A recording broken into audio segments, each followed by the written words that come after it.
ক্ষমতার কাজকলা, শিবিরের কৌশল ও ক্যাম্পাসে বিতাড়িত ছাত্রদল। একসময় স্বাধীনতার প্রতীক, আজ সেখানে দাঁড়িয়ে আছে নতুন এক দাবিদার। তারা মিষ্টি জিহবায় কথা বলে, ক্ষমতার লোভে টাকা শক্তি সাজায় আর বলে সব বদল হবে। কিন্তু প্রশ্নটা রয়ে যায়, কোথায় যাবে আমাদের বিশ্ববিদ্যালয়ের স্বাধীনতা?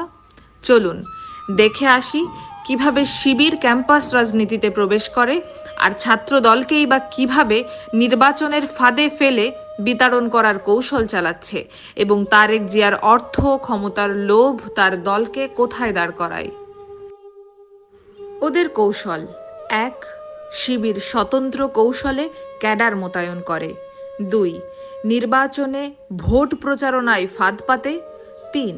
সকল প্রগতিশীল ছাত্র সংগঠনকে সাধারণ ছাত্রদের নামে ক্যাডার দিয়ে মব ও আইনি ভয় দেখিয়ে ক্যাম্পাস থেকে বের করে দিবে। তাহলে তারেক জিয়ার অর্থ ক্ষমতার লোভ কি ছাত্রদলকে বাঁচাতে পারবে? আর প্রগতিশীলরা তো তথৈবচ, কারণ জামাত সমর্থন দিচ্ছে এই কৌশলকে, আর বিএনপির উগ্রবাদীরা পৃষ্ঠপোষকতা করছে গোপনে। সবগুলোই এখন জনসম্মুখে আলোচিত।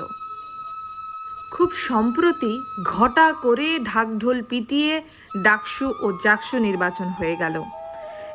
এই সকল ছাত্র সংসদ নির্বাচনে শিবির সমর্থিত প্যানেল ছাত্রদলকে ছাগলের ৩ নম্বর বাচ্চা বানিয়ে ছলাকলার বিজয় উদযাপন করল, যা ছাত্রলীগবিহীন ক্যাম্পাসের রাজনৈতিক ভারসাম্যে বড় ধরনের পালাবদলের ইঙ্গিত বহন করে।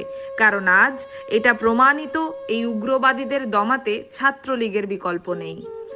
যা এই ফলাফল ও এর বিশ্লেষণ গণমাধ্যমে ব্যাপকভাবে আলোচিত হয়। এটি কেবল একটি বিশ্ববিদ্যালয়ের ঘটনা নয়, রাজনৈতিক বলপিঠে এর সম্ভাব্য প্রতিফলন নিয়ে প্রশ্ন উঠেছে। কিছু ঘটনায় সরাসরি হুমকি এসেছে, কেউ লিখে বা বলেই দিয়েছে নির্বাচনে বাধা দেওয়ার চেষ্টা করলে আক্রান্তির মতো প্রতিরোধ নেওয়া হবে। প্রশ্ন হলো, এই স্বাধীনতা বিরোধীদের উত্থান রোধে আসলেই কি বিএনপির সক্ষমতা আছে? সরল উত্তর, নাই। প্রশ্নটি হলো, এই যে এদের উত্থান, কার অর্থে, কার পৃষ্ঠপোষকতায়? তারেক জিয়া দীর্ঘদিন ধরে বিএনপির শীর্ষ নেতা হয়ে তার দলে মুক্তিযুদ্ধপন্থী নেতাদের নিষ্ক্রিয় করেছে, যার জ্বলন্ত উদাহরণ বীর মুক্তিযোদ্ধা অ্যাডভোকেট ফজলুর রহমান, যার অপরাধ ছিল সে মুক্তিযুদ্ধকে ধারণ করে।